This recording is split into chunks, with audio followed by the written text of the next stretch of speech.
Hi guys and welcome back to the channel Deepak Yadav Education. Welcome to the Daily Hindu News and Editorial Analysis of 3rd of February 2024.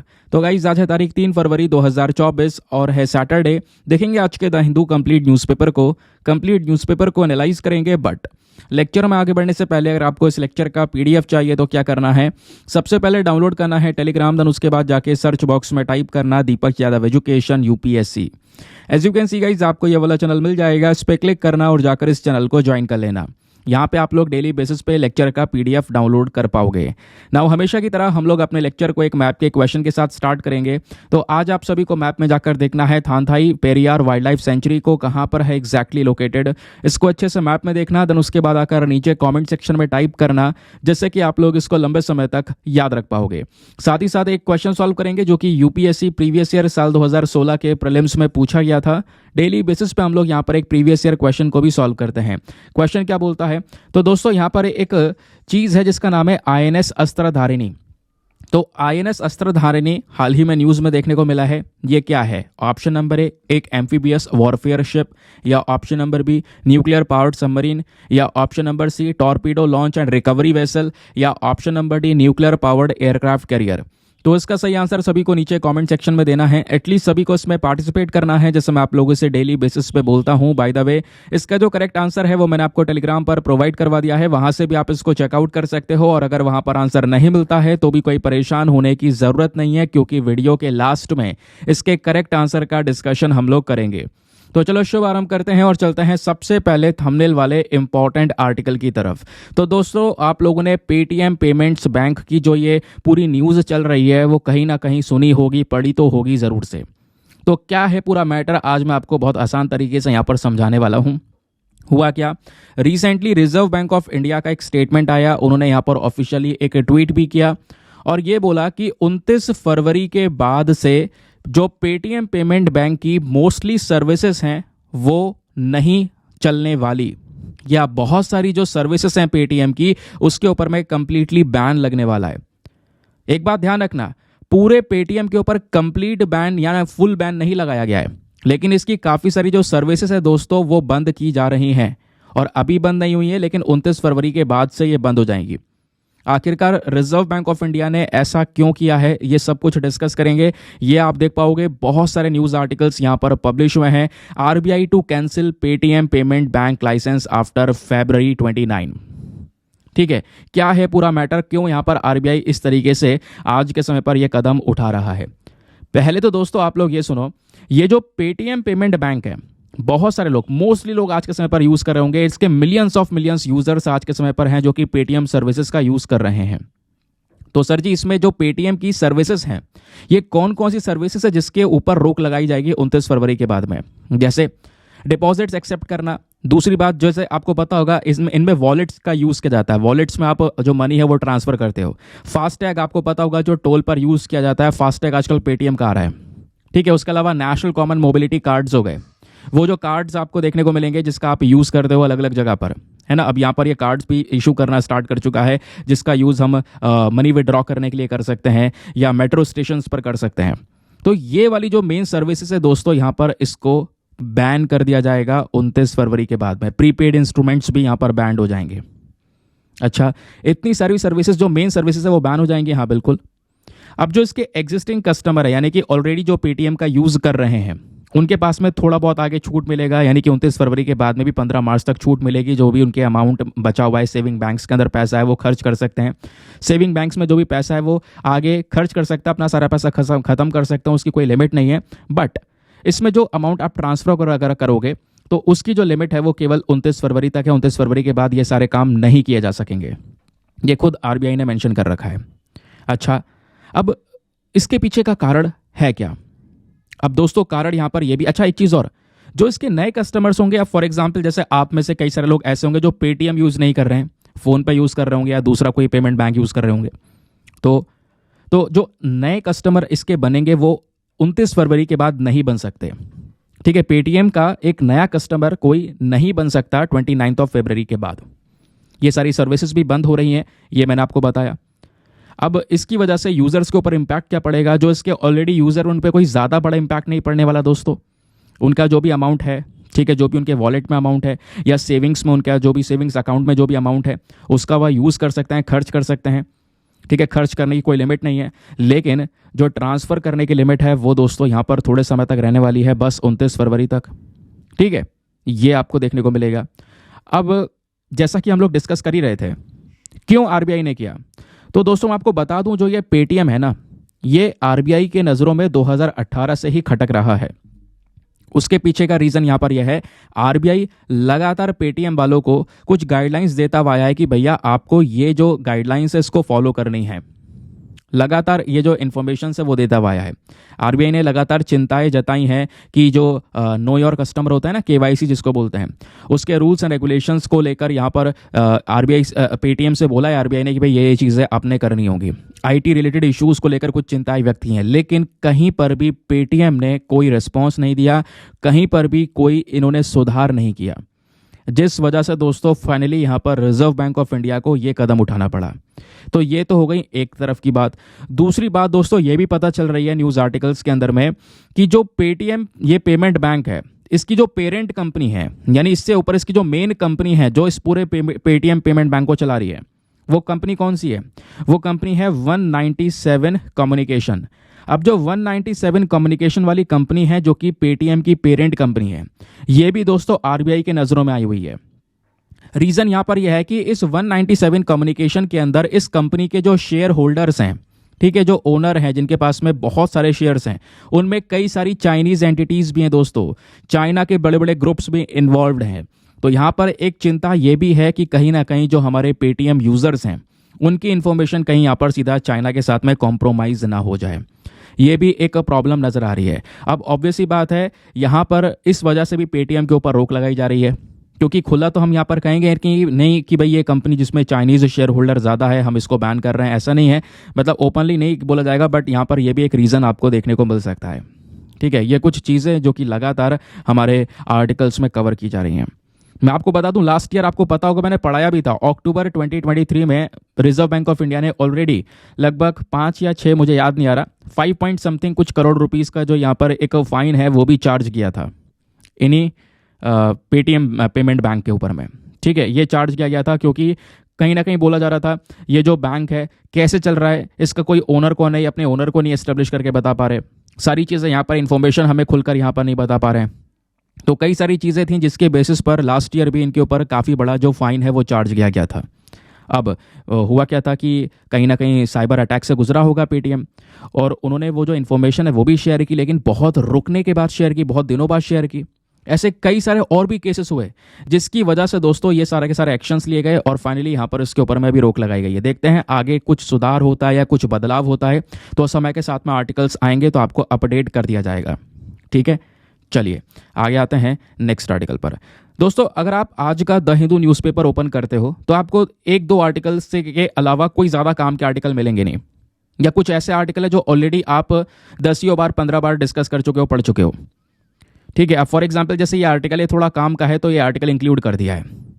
तो जब article काम का नहीं है तो इधर उधर से मैंने कुछ आर्टिकल उठा लिए हैं, तो ऐसा नहीं है कि आपको एनालिसिस नहीं मिलेगा। एनालिसिस जैसा हमेशा आपको बढ़िया मिलता है उसी प्रकार से एक बढ़िया एनालिसिस मिलेगा। लास्ट में आपको क्वेश्चंस दिए गए हैं, उस प्लीज क्वेश्चंस को अटेम्प्ट करना।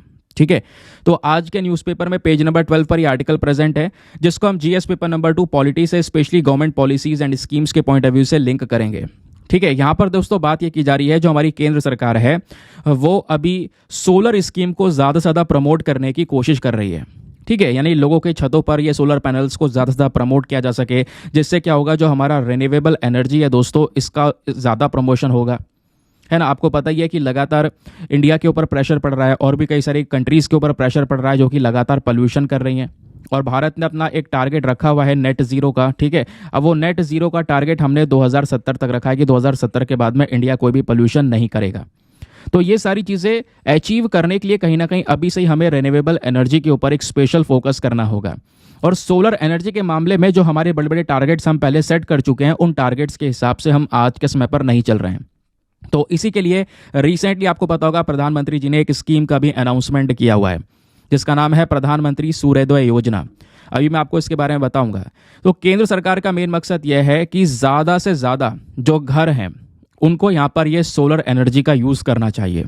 और सोलर एनर्जी का यूज़ करके क्या होगा, उनके महीने का 300 यूनिट तक का जो बिजली का खर्चा है वो फ्री हो जाएगा।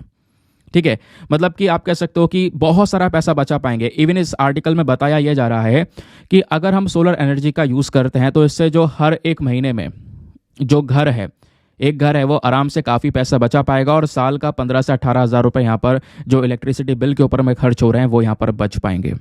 तो इसके लिए हमें इंस्टॉलेशन करवाना होगा और इंस्टॉलेशन के लिए कंपनी सामने आई है NTPC, national thermal power corporation. ठीक है, ये यहाँ पर क्या करेगा, इस प्रकार से जो सोलर पैनल से उनको इंस्टॉलेशन के लिए आगे काम करेगा। बात क्लियर हुई। अभी पता है इस आर्टिकल में अभी भी बहुत कम इंफॉर्मेशन है। एग्जाम के लिए जो आपने डिस्कस करना होता है आर्टिकल से हट के पढ़ना होता है। ठीक है, क्योंकि ये तो केवल न्यूज़ हो गया, एक सोर्स हो गया जिसके जरिए आप पढ़ रहे हो, लेकिन आर्टिकल में जो इसके पीछे की इन्फॉर्मेशन है जो आपसे एग्जामिनेशन में पूछी जाएगी वो रियल इन्फॉर्मेशन यहाँ से शुरू होती है। आखिरकार क्या है प्रधानमंत्री सूर्योदय योजना?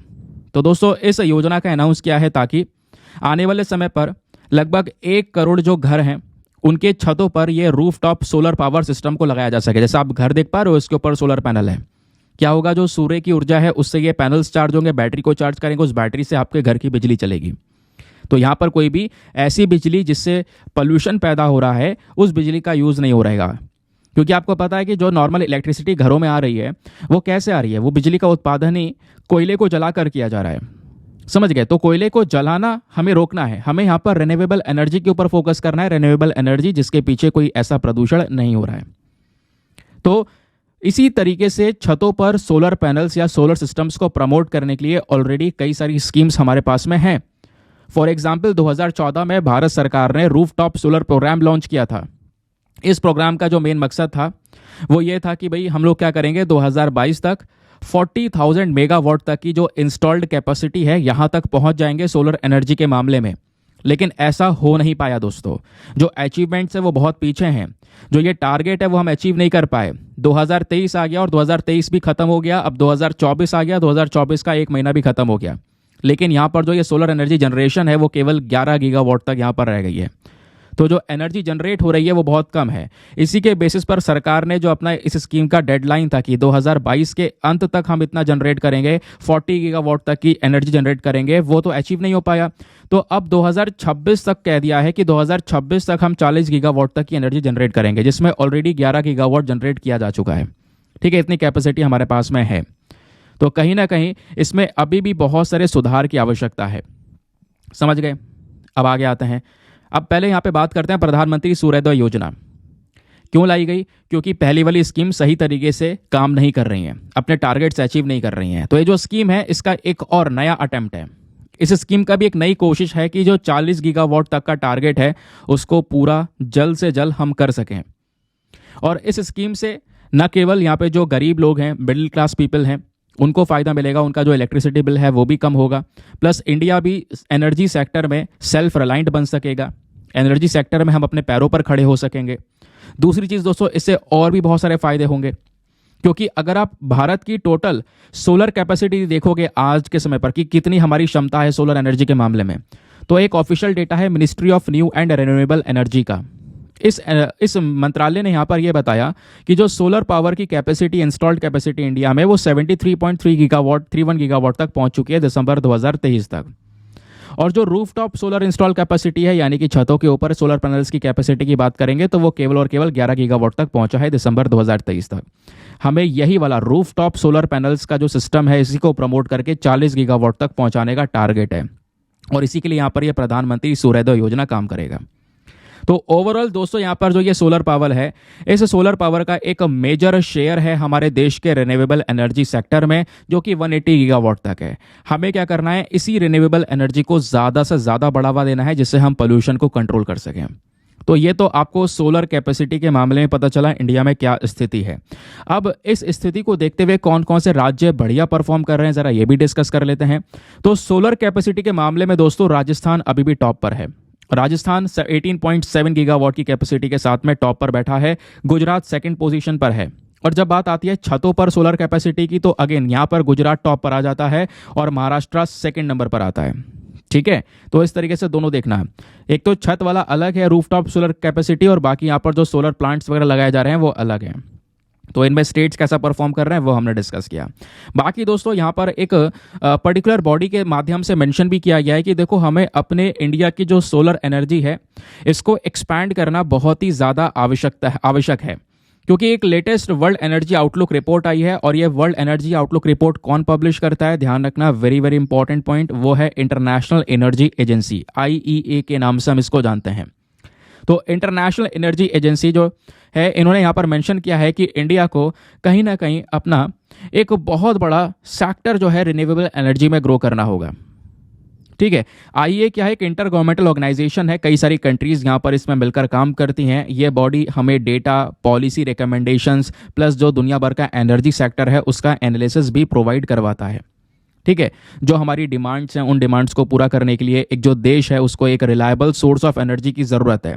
और यहाँ पर वो केवल कोयले के प्लांट्स नहीं हो सकते, कोयले के प्लांट्स के अलावा भी हमें रिन्यूएबल एनर्जी पर फोकस करना होगा। इंडिया ने बढ़िया काम ये किया है, अपनी सोलर एनर्जी को काफ़ी बढ़ावा दिया है, जिसकी वजह से जो कोयले का प्रोडक्शन है या कोयले को जलाना है वो हमने थोड़ा सा कम किया है। रिन्यूएबल एनर्जी पर ज़्यादा रिलायबिलिटी बढ़ती चली जा रही है, जिसको हम आगे और फर्दर तरीके से बढ़ाएंगे। समझ गए दोस्तों? तो एग्जाम के लिए काफ़ी इंपॉर्टेंट डेटा था, लेकिन इसका पीछे का बैकग्राउंड डेटा ज़्यादा इंपॉर्टेंट था उस न्यूज़ आर्टिकल से। नाउ आगे आते हैं। आगे बढ़ने से पहले एक इंपॉर्टेंट इन्फॉर्मेशन, अगर आप लोग हमारे पेड ग्रुप्स को ज्वाइन करना चाहते हो तो आपके पास में एक बढ़िया मौका है इसको ज्वाइन करने का। यहाँ पर आपको डेली बेसिस पे करंट नोट्स के PDF वगैरह प्रोवाइड करवाए जाते हैं। फॉर एग्जाम्पल, जैसे अभी हमने ये आर्टिकल डिस्कस किया दोस्तों, इस आर्टिकल में ये हमने न्यूज़ डिस्कस की, इसके अलावा इसके पीछे का जो बैकग्राउंड डेटा है, प्रॉपर नोट्स हैं, ये सब कुछ आपको रेडीमेड फॉर्म में प्रिंटेड नोट्स के तौर पर आपको प्रोवाइड करवाए जाते हैं। यानी एक PDF मिलता है, सारे बैकग्राउंड नोट्स को वहीं पर कंपाइल करके प्रोवाइड करवाया जाता है दोस्तों।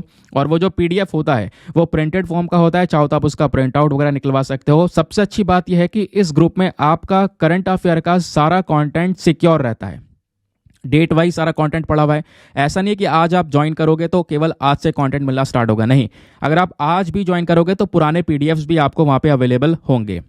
तो डेट वाइज किसी भी तारीख का PDF उठाओ, डाउनलोड करो, पढ़ो, डिलीट कर दो, आपका स्टोरेज का कोई इशू नहीं है, क्योंकि यहाँ पे आपके अनलिमिटेड ऑप्शंस हैं। ठीक है, तो वैसा होता है ना, स्टोरेज का इशू होता है, PDFs कहाँ पर स्टोर करके रखे, तो वैसे भी कोई दिक्कत नहीं है। तो करंट अफेयर्स के नोट्स की प्रॉब्लम आपकी खत्म हो जाती है जब आप इस ग्रुप को ज्वाइन करते हो। और उससे अच्छी बात यह है, इस ग्रुप को ज्वाइन करने का जो फी पेमेंट है वो बहुत ही मिनिमम है, just 499 for the life time access. या आप बोल सकते हो जब तक आपका सिलेक्शन ना हो जाए तब तक आप 499 में इस ग्रुप को ज्वाइन करके रख सकते हो। और गारंटी है कुछ दिनों बाद ही आपका अमाउंट रिकवर हो जाएगा, लेकिन उसके बेनिफिट्स फिर भी आपको मिलते रहेंगे। इस ग्रुप को ज्वाइन करने के लिए क्या करना होगा, व्हाट्सएप पर जाना, यहाँ पर आपको एक नंबर दिया गया है 8534873368। इस नंबर पर मैसेज कर देना कि हाँ I want to join this group. आपको वहाँ पे पेमेंट का प्रोसेस मिलेगा, और पेमेंट के प्रोसेस से ज़्यादा इंपॉर्टेंट आपको डेमो वीडियो का लिंक भी मिलेगा। आप पूरे डेमो वीडियो को चेक कर सकते हो कि हाँ आपको किस तरीके से फ़ायदे हो सकते हैं। अपने आप को पूरी तरह से सेटिस्फाई करने के बाद में जाकर अपना ये इन्वेस्टमेंट आप कर सकते हैं। चलिए आगे आते हैं नेक्स्ट आर्टिकल पर। आप कुछ अलग अलग सोर्सेज से भी लिए हैं, क्योंकि जैसा मैंने बोला सभी चीज़ें काम की नहीं है आज के न्यूज़पेपर में, और आज सैटरडे भी आर्टिकल भी कम है, इस वजह से हमने कुछ और सोर्सेज के आर्टिकल्स भी ऐड किए। फॉर एग्जाम्पल, यहाँ पर एक फ्रॉग की बात की जा रही है जिसका नाम है एस्पेरोथेका वर्षाबू। तो ये दोस्तों यहाँ पर एक मेंढक की नई प्रजाति है जो कि रिसेंटली डिस्कवर की गई है बेंगलुरु के अंदर में, जिस वजह से ये न्यूज़ में है। क्वेश्चन आपसे बन सकता है, अजीब से नाम दे दिया जाएगा, पूछा जाएगा क्या है ये। ठीक है, तो एक नई फ्रॉग की स्पीशी है, ध्यान रखना नाम इसका वर्षाबू है। तो वर्षा से ध्यान रखना, इसका कनेक्शन बारिश के साथ में सबसे बड़ा है, वर्षा से ध्यान रख सकते हो। जब भी बारिश आती है उसका प्रॉपर स्वागत करता है। कहने का मतलब यह है कि वैसे तो ये एक गड्ढे में बैठे रहते हैं, बरसात आती है तो यहाँ पर ये उस समय पर गड्ढे से बाहर निकल कर आते हैं। ठीक है, ठीक है, बरसाती मेंढक। फिर उसके बाद में यहाँ पर बात ये भी है कि ये जो स्पीशी है दोस्तों, ये बाकी सारी स्पीशी से थोड़ी सी अलग है फ्रॉग की। ठीक है, इसका जेनेटिक एनालिसिस अगर आप देखोगे तो काफ़ी एडवांस है। प्लस यहाँ पर ये ना ऑब्वियस सी बात है, फ्रॉग क्या है, एक एम्फीबियन है, एक नया डिस्कवर्ड एम्फीबियन यहाँ पे हमको देखने को मिला है। एम्फीबियन क्या होते हैं, ये ना जैसे जैसे एनवायरनमेंट के अंदर बदलाव होते हैं, वो जो एनवायरनमेंट में चेंजेस होते हैं उस चेंजेस के प्रति काफ़ी ज़्यादा सेंसिटिव होते हैं ये एम्फीबियन। जैसे कि यहाँ पे फ्रॉग हो गया, टोड हो गया, देखने में एक से लगते हैं, सैलामेंडर्स हो गया, है ना, ये सबसे इंपॉर्टेंट स्पीशीज़ हैं। और अच्छी बात या खास बात यह है एम्फीबियंस के बारे में, ये प्रीडेटर्स और प्रे दोनों का काम करते हैं। यानी कि दूसरे जानवरों, कीड़े मकोड़ों का खाने का काम भी करता है मेंढक, और दूसरे जानवर जैसे सांप वगैरह का शिकार भी बन जाता है ये मेंढक। ठीक है, तो प्रीडेटर यानी कि दूसरे छोटे जानवरों को खाने का काम करना, और प्रे यानी कि खुद भी एक शिकार बन जाता है दूसरे एनिमल का। ठीक है, क्लियर हो गया। आगे आते हैं। तो एक अजीब सा नाम है, बस खाली थोड़ा सा इसके बारे में ध्यान रख सकते हो, वर्षापू करके ध्यान रख सकते हो। तो ये एक प्रकार का फ्रॉग की स्पीशी है। फिर एक और आर्टिकल अभी चर्चा में है जिसका नाम है ब्लू टंग डिजीज। यहाँ पर एक बीमारी के बारे में डिस्कशन किया जा रहा है। जैसे दोस्तों लंपी स्किन डिजीज आपको देखने को मिलेगा, ऐसे कई सारे यहाँ पर जो डिजीज हैं जो जानवरों में फैलती हैं वो लगातार चर्चाओं में रहती हैं और वो काफ़ी इंपॉर्टेंट भी होती हैं एग्जामिनेशन के लिए। तो आपने ब्लू टंग डिजीज़ के बारे में भी पता होना चाहिए। तो ब्लू टंग डिजीज़ यहाँ पर एक नॉन कॉन्टेगियस बीमारी है, एक ऐसी बीमारी जो ज़्यादा फैलती नहीं है लेकिन वायरल डिजीज़ है।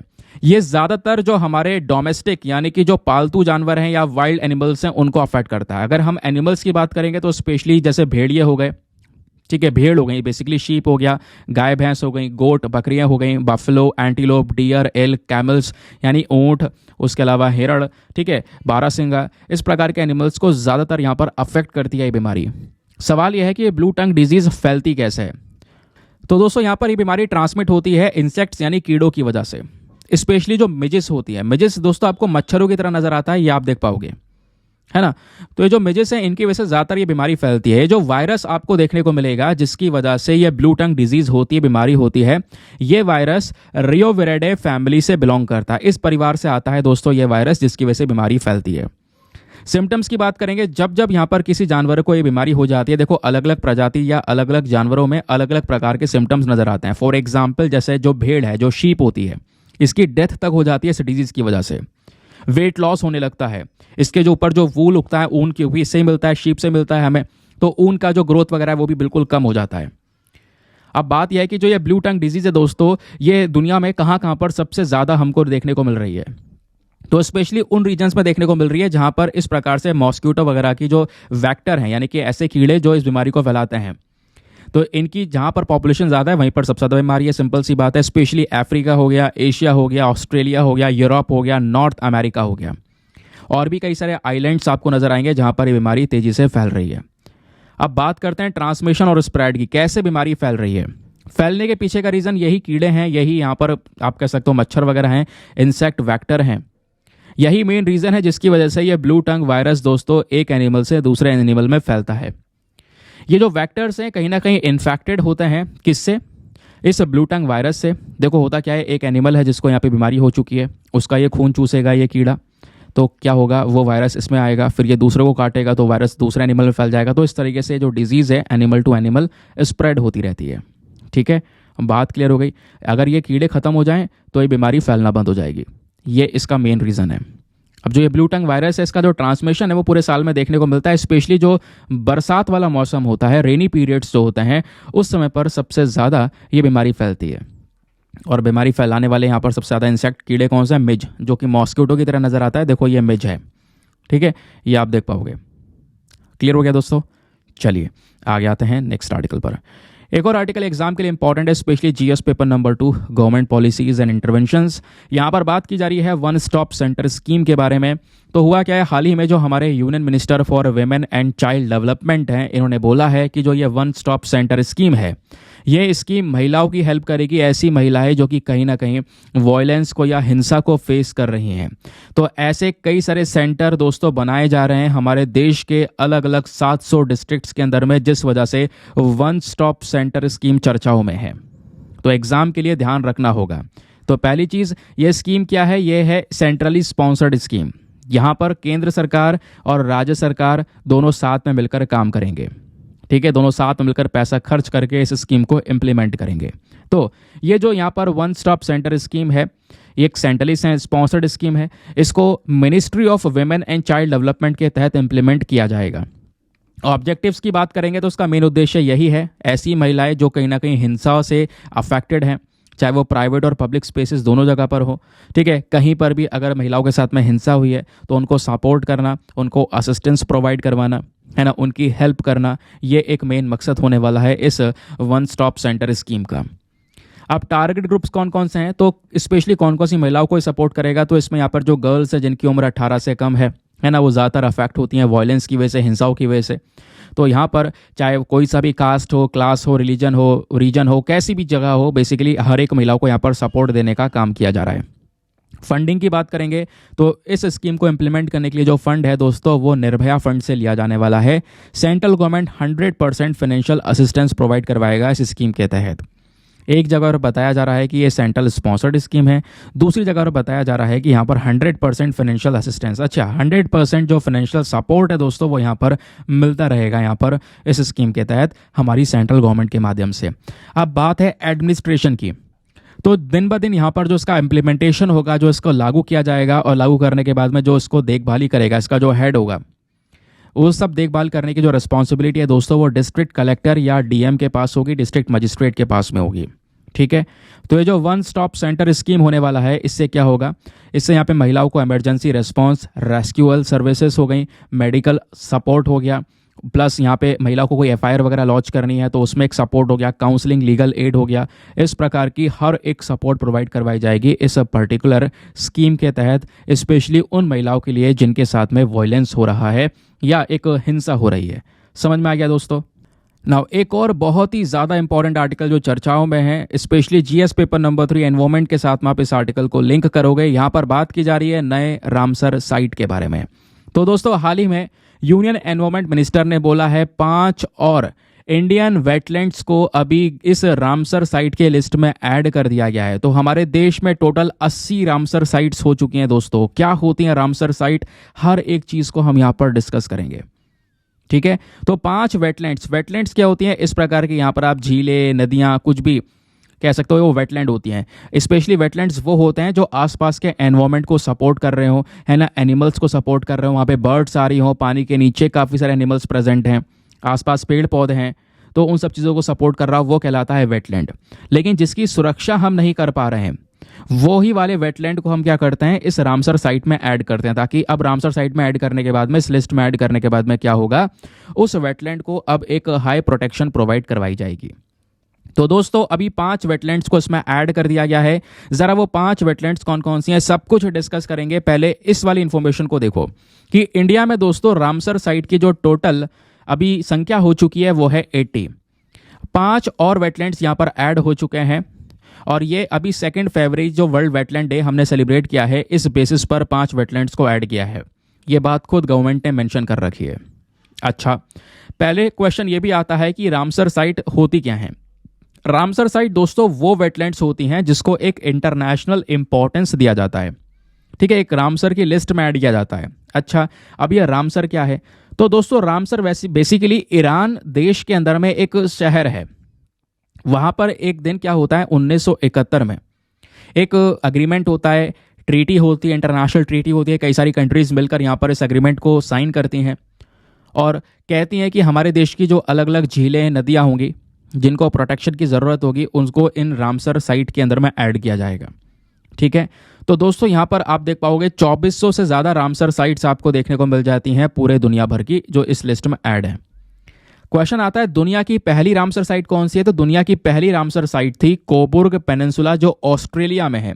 इसको 1974 में रामसर साइट का डेजिग्नेशन दिया गया। अब सवाल आता है ऐसे देश कौन से हैं जहां पर, जिन देशों की सबसे ज्यादा रामसर साइट्स इस लिस्ट में है, तो मोस्ट रामसर साइट्स वाला देश है यूके जिसकी 175 रामसर साइट्स हैं और सेकंड पर है मैक्सिको जिसकी 142 रामसर साइट्स हैं।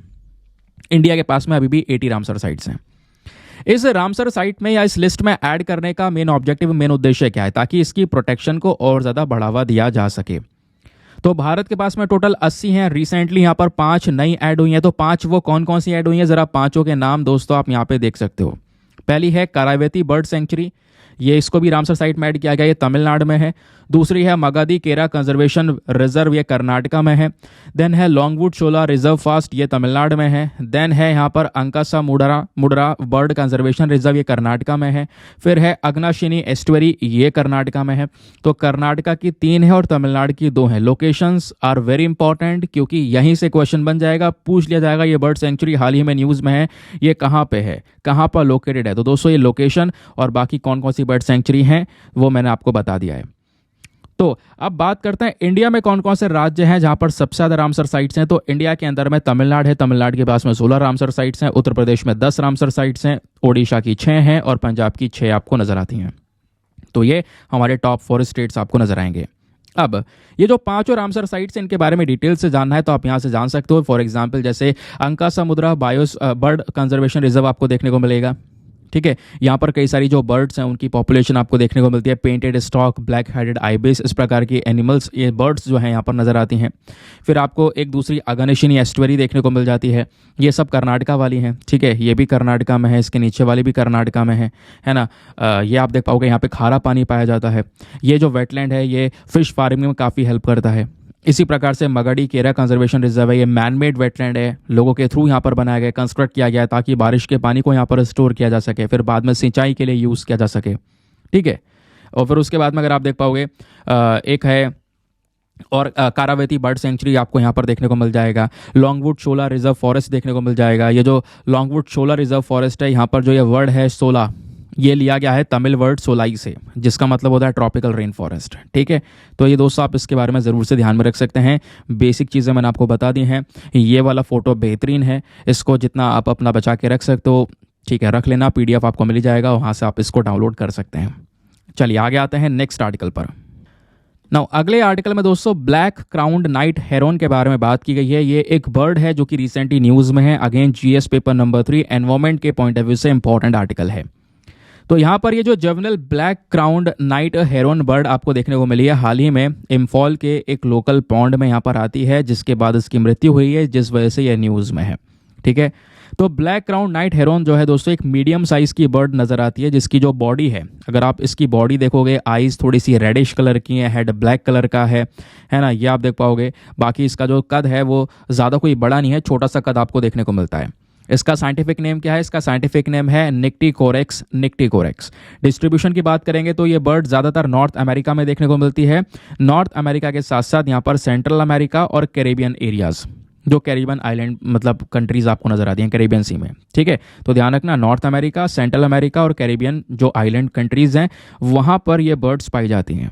हैबिटेट की बात करेंगे तो ये ज़्यादातर जो वेटलैंड्स होते हैं वहाँ पर रहती हैं, है ना। Reverse, marches, mud flats specially वहाँ पर रहना पसंद है इनको। फीचर्स की बात करेंगे तो इनकी स्टॉकी बॉडी है, जैसे मैंने आपको बताया, जो इनकी गर्दन है छोटी सी है, पैर छोटे छोटे हैं। ब्लैक कलर का यहाँ पर इनका हेड है, ग्रे कलर की बॉडी है, ब्राइट रेड कलर की आईज़ आपको नजर आएंगी, है ना। उसके अलावा ये एक माइग्रेटिंग स्पीशी है, यानी इधर से उधर ट्रैवल करती है, इस देश से दूसरे देश में उड़ती हुई चली जाती है। डाइट की बात करेंगे तो यहाँ पर मेनली जो मछलियाँ हैं वो खाने का काम करती है ये। फिर उसके बाद कुछ और आइटम जैसे कि लीचेस, अर्थ वर्म्स वगैरह इनको मिल जाते हैं, तो वो भी यहाँ पर ये खा सकती है। बाकी सबसे इंपॉर्टेंट पॉइंट है वो है इसका कंजर्वेशन स्टेटस। ये अक्सर आपसे किसी भी एनिमल का पूछा जाता है। तो ये जो बर्ड्स है दोस्तों, ये IUCN के रेड लिस्ट में कहाँ पर स्टैंड करती हैं? लीस्ट कंसर्न कैटेगरी में है, यानी कि इतनी भी चिंता की बात नहीं है, अच्छी खासी पॉपुलेशन इसकी आज के समय पर अवेलेबल है ना। अब ये जो बर्ड्स हैं हेरॉन्स, इनके बारे में कुछ तथ्य हैं जो प्रीलिम्स के लिए इंपॉर्टेंट है, ज़रा जान सकते हैं इसके बारे में। तो यहाँ पर अगर आप देख पाओगे तो ये जो ऐसी बर्ड्स हैं जो पानी के ऊपर एकदम चलते चलते यहाँ पर अपना शिकार भी कर लेते हैं, तो ऐसी 60 के आसपास स्पीशीज़ आपको देखने को मिलती हैं इस लॉन्ग लेग्ड वेडिंग बर्ड्स की, ठीक है। ये जो बर्ड है दुनिया भर में फैली हुई है, लेकिन स्पेशली जो ट्रॉपिक्स वाले रीजन में वहाँ पर पाई जाती हैं हेरॉन्स वाली बर्ड, ठीक है। हेरॉन्स में स्पेशली जो ये ब्लैक क्राउन नाइट हेरोन है, इसके बारे में जो डिस्कस कर चुका है वो अलग है। हेरॉन्स बेसिकली पूरी एक स्पीशी है जिसमें हेरॉन्स वाली कई सारी और भी बर्ड्स आती हैं, ठीक है। बाकी आते हैं अगले आर्टिकल पर। तो यहाँ पे पेमेंट बैंक्स के बारे में डिस्कशन किया गया है। अब दोस्तों पेमेंट्स बैंक यानी कि वही पेटीएम वाला आर्टिकल है जिसके बारे में ऑलरेडी हम कवर कर चुके हैं कि रिजर्व बैंक ऑफ इंडिया ने हाल ही में पेटीएम पेमेंट बैंक लिमिटेड के ऊपर में कई सारी रिस्ट्रिक्शंस लगाई हैं, जिस वजह से यहाँ पर यह न्यूज़ में है। तो जो पेमेंट बैंक है ये दूसरे बैंक की तरह नहीं है, थोड़ा अलग है, थोड़े स्मॉल लेवल पर ये काम करता है। और इस प्रकार के जो पेमेंट बैंक है दोस्तों, इनको बनाने का रिकमेंडेशन नचिकेत मौर्य कमेटी के माध्यम से आया था, ठीक है। अब जैसे फॉर एग्जांपल पेटीएम है, तो क्या वो SBI बैंक जैसे सर्विसेज को ऑफर करता है? ऐसा नहीं है दोस्तों, इनकी सर्विसेज अलग होती हैं।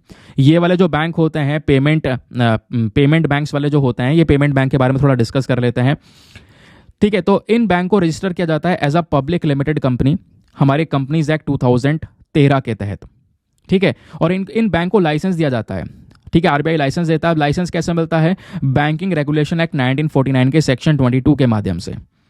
और इनका जो भी गवर्निंग पावर है, जो भी यहाँ पर इनको गवर्न करने का पूरा मामला है, इनको कंट्रोल करने का मामला है, वो सब banking regulation act 1949, RBI act 1934, foreign exchange management act 1999 के माध्यम से किया जाता है। तो ये सारे रेगुलेशंस हैं जिसके बेसिस पर यहाँ पर एक पेमेंट बैंक एस्टेब्लिश होता है, जैसे पेटीएम सबसे बड़ा एग्जांपल। तो ऐसे बैंक के फीचर्स क्या हैं? ये दोस्तों यूनिवर्सल बैंक नहीं होते हैं, स्मॉल स्केल पर काम करते हैं, जैसा मैं आपको यहाँ पर बता चुका हूँ। अब ये एक्टिविटीज़ कौन कौन सी परफॉर्म कर सकते हैं? डिपॉजिट्स वगैरह ले सकते हैं 2 लाख तक का, डिमांड डिपॉजिट्स एक्सेप्ट कर सकते हैं, और भी कई सारे फ़ायदे हैं। जैसे जो भी मनी जो इसमें डिपॉजिट किया जाता है उसको हम अपनी सरकारी जो सिक्योरिटीज़ होती हैं, गवर्नमेंट सिक्योरिटीज़ होती हैं, यानी कि पैसा इन्वेस्ट करना चाहते हो तो वो पैसा इन्वेस्ट कर सकते हो। ठीक है, बाकी जो इसमें 25% बचता है उसको आप एज अ टाइम डिपॉजिट यहाँ पर यूज़ कर सकते हो दूसरे कमर्शियल बैंक्स के साथ में। प्लस और भी कई सारी सर्विसेज जैसे मोबाइल पेमेंट की सर्विस हो गई, ट्रांसफ़र परचेज करने की, ATM, debit cards, net banking, ऐसी कई सारी सर्विसेज दोस्तों यहाँ पर ये जो पेमेंट बैंक्स होती हैं वो हमको प्रोवाइड करवाती हैं, ध्यान रखना। तो पेमेंट बैंक्स का ये एक इंपॉर्टेंट रोल आपको नजर आता है। जो नॉर्मल बैंक्स होती हैं वो अलग होती हैं, पेमेंट बैंक्स के जो काम होते हैं वो अलग होते हैं दोस्तों। जो हमारी नॉर्मल बैंक्स होती हैं एसबीआई, एचडीएफसी, उनके पास में ज़्यादा पावर्स होती हैं, ज़्यादा वाइडर स्केल पर वो काम करती हैं, जबकि पेमेंट बैंक्स जो होती हैं वो हमारी स्मॉलर स्केल में काम करती हैं। अब फॉर एग्जांपल यहाँ पर आपको ये भी ध्यान में रखना है कौन कौन से ऐसे काम हैं जो ये पेमेंट बैंक नहीं कर सकती। कैन बी की जगह कैन नॉट बी करना होगा। ऐसे कौन कौन से काम हैं जो इन पेमेंट बैंक को नहीं दिया जा सकता? फॉर एग्जाम्पल पेमेंट बैंक आपको लोन नहीं इशू कर सकते। कहोगे क्या बात कर रहे हो यार, पेटीएम से हमारे पास में तो कॉल आता है, ठीक है, कि भैया लोन वगैरह उठा लो। तो दोस्तों यहीं पर एक टर्म आ जाता है बिजनेस कॉरेस्पॉन्डेंट का। ठीक है, यानी कि जो पेटीएम है ये किसी बैंक के साथ में, फॉर एग्जांपल आईडीबीआई के साथ में मिलकर ये उसके एजेंट का काम करता है कि भैया आपको लोन दिलवा देंगे इस बैंक से। लोन ये नहीं दे सकता है फिलहाल। तो जो पेमेंट बैंक होते हैं दोस्तों वो उस प्रकार के लोन्स वगैरह इशू नहीं कर सकते। जो टाइम डिपॉजिट्स या एनआरआई डिपॉजिट्स होती हैं उसको एक्सेप्ट नहीं कर सकते। सब्सिडरीज को यहाँ पर सेटअप नहीं कर सकते हैं। तो इस प्रकार की चीज़ों को यहाँ पे ध्यान में रखना है। तो काफ़ी एक्टिविटीज़ परफॉर्म कर सकती हैं, काफ़ी एक्टिविटीज़ परफॉर्म नहीं कर सकती हैं। तो एक प्रॉपर यूनिवर्सल बैंक नहीं है, छोटे स्केल पर काम करने वाला बैंक होता है पेमेंट बैंक। और पेमेंट बैंक को कंट्रोल करने के लिए ये सारे पर्टिकुलर एक्ट्स को यहाँ पर फॉलो करना पड़ता है। दूसरी बात दोस्तों, इनको लाइसेंस लेना पड़ता है हमारा जो बैंकिंग रेगुलेशन एक्ट है 1949 के तहत, उस पर्टिकुलर कानून के रिगार्डिंग। आ जाते हैं एक और इंपॉर्टेंट आर्टिकल एग्जामिनेशन के लिए। यहां पर बात की जा रही है मार्तंड सन टेम्पल के बारे में। तो ये मंदिर न्यूज में बना हुआ है, रिसेंटली भी चर्चाओं में था। तो अभी दोस्तों मार्तंड सन टेम्पल की बात करेंगे तो सूर्य देवता को दोस्तों ये मंदिर डेडिकेट किया गया है। फिलहाल यहाँ पर ये मंदिर जो आज की स्थिति पे है वो सबसे खराब स्थिति में, एक जमाने में बहुत खूबसूरत मंदिर ये हुआ करता था। तो ये मार्तंड सन टेम्पल दोस्तों हिंदू टेम्पल है। लोकेशन ध्यान रखना, कश्मीर घाटी के अंदर में, जो जम्मू एंड कश्मीर है ना, वहाँ पे कश्मीर वैली जो है, कश्मीर घाटी में स्पेशली अनंतनाग के अंदर दोस्तों ये टेम्पल स्थित है। ये मंदिर सन गॉड यानी सूर्य देव को डेडिकेट किया गया है। ठीक है, जो ये मार्तंड वर्ड है ना, ये खुद यहाँ पे संस्कृत वर्ड है सूर्य, उसका सिनोनिम है। ठीक है, तो जो मार्तंड है ये संस्कृत सिनोनिम है सूर्य का, ध्यान रखना। सूर्य को हम संस्कृत में मार्तंड बोल सकते हैं। तो ये मार्तंड सन टेम्पल आप ध्यान रखना। इस मंदिर को बनवाया गया था, एक राजा थे ललित आदित्य मुक्तापीड़ा, इनके थ्रू, लगभग 8th सेंचुरी सी के आसपास की बात है। और यही राजा जो थे ये करकोता डायनेस्टी के तीसरे मेन रूलर भी थे। फीचर्स की बात करेंगे इस मंदिर की तो दोस्तों इस मंदिर का जो आर्किटेक्चर है काफ़ी अद्भुत आपको नजर आएगा। ये आप देख पाओगे मूर्तियां वगैरह भी यहाँ पर स्कल्पचिंग की गई है, यहाँ पर बनाई गई हैं। और ये मंदिर काफ़ी बड़ी एरिया में दोस्तों यहाँ पर बनाया गया था। तो इसका जो यूनिक आर्किटेक्चर है ये आप देखोगे तो कश्मीरी स्टाइल में है, लेकिन कश्मीरी स्टाइल में थोड़े और आर्किटेक्चरल स्टाइल्स को मिक्स किया गया है। फॉर एग्जाम्पल गुप्ता समय के चाइनीज़, गांधारा, रोमन एंड साथ ही साथ में ग्रीक स्टाइल्स को भी यहाँ पर मिलाया गया है। ये जो टेम्पल है ये जैसे मैंने आपको बताया पूरा का पूरा स्टोन से बना हुआ है। कहाँ पर लोकेटेड है? कश्मीर वैली के अंदर में। ठीक है, एक बड़े से एरिया में दोस्तों बिल्कुल बीचों बीच में ये टेम्पल खड़ा हुआ है। कई सारे कॉलम्स यहाँ पर बनाए गए हैं। ठीक है, जो सूर्य देव का एक आइडल है, जो स्टैचू है, वो भी दोस्तों यहाँ पर इंस्टॉल किया गया है मेन जगह पर। और ये जो मेन मंदिर का यानी कि जो मेन श्राइन का जो कंस्ट्रक्शन अगर आप देख रहे हो तो उसके बराबर में ऐसे छोटे छोटे और भी कई सारे श्राइन्स बनाए गए थे, छोटे छोटे और भी कई सारे मंदिर आपको देखने को मिला करते थे। और खास बात पता है क्या है? जो इनका मेन श्राइन है, मेन जो बिल्कुल पोर्शन है यहाँ पर टेम्पल का, वहाँ पर एक मूर्ति को इस तरीके से रख रखा है, ऐसी पोजीशन सेट की गई है कि जब सनराइज होता है और सनसेट होता है, ठीक है, सूर्योदय होता है और सूर्यास्त होता है, तो दोस्तों वो जो सूर्य की किरणें हैं वो डायरेक्टली यहाँ पर मूर्ति के पैरों पर पड़ती हैं। ठीक है, अब बात यहाँ पर यह है कि ये जो टेम्पल है इतनी खास चीज़ें हैं तो हमें इसके बारे में पता इतना क्यों नहीं है? क्योंकि दोस्तों अगर आप ये 2 फोटोज आप देख पा रहे होंगे, आज के समय पर इस टेम्पल की हालत कुछ ऐसी है। आज से पहले 760 AD में ये टेम्पल इतना खूबसूरत नजर आया करता था, लेकिन इस टेम्पल को तोड़ दिया गया था, डिस्ट्रॉय कर दिया गया था सुल्तान सिकंदर शाह मीरी के थ्रू। जिसने कश्मीर के ऊपर राज किया 1389 से लेकर 1413 तक। उसने इस टेम्पल को यहाँ पर पूरी तरह से तोड़ दिया था। ठीक है, तो ये बात दोस्तों आप ध्यान में रख सकते हो। आगे आते हैं ना, फाइनली आते हैं प्रीलिम्स रैपिड फायर के क्वेश्चंस के ऊपर। तो दोस्तों यहाँ पर आई होप आप लोगों ने बड़े अच्छे से लेक्चर को सुना होगा। अगर लेक्चर अच्छे से सुना है तो आप मैक्सिमम क्वेश्चंस को बिल्कुल सही सही अटेम्प्ट करोगे। तो स्टार्टिंग में आपको सारे क्वेश्चंस दूंगा, उनके आंसर्स आपको देने हैं, लास्ट में एक साथ आंसर्स बताऊंगा, आप उनको रीमैच करना, चेक करना कितने सही किए और कितने गलत किए हैं।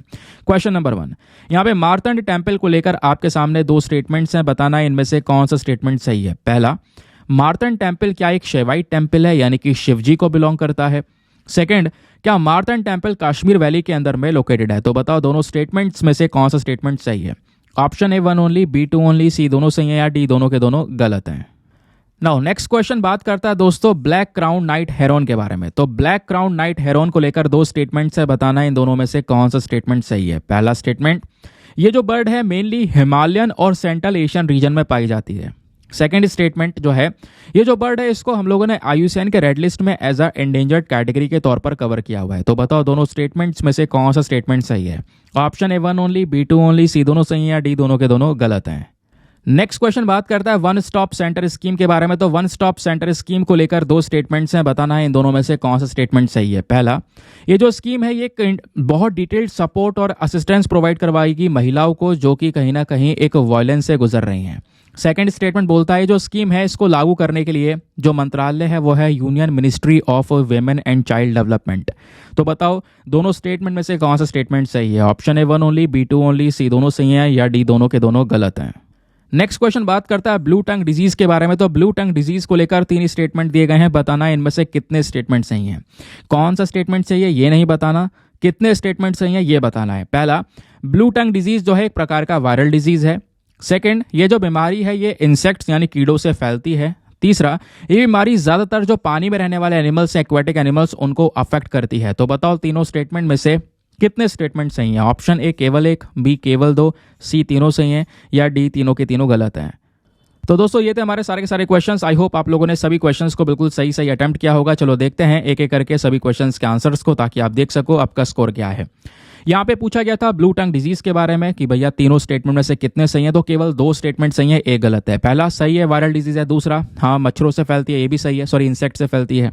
फिर तीसरा गलत है, क्या ये एक्वेटिक एनिमल्स को ज़्यादातर अफेक्ट करता? नहीं दोस्तों, जो डोमेस्टिक एनिमल्स है स्पेशली उनको ज़्यादातर अफेक्ट करता है, जैसे शीप वगैरह हैं।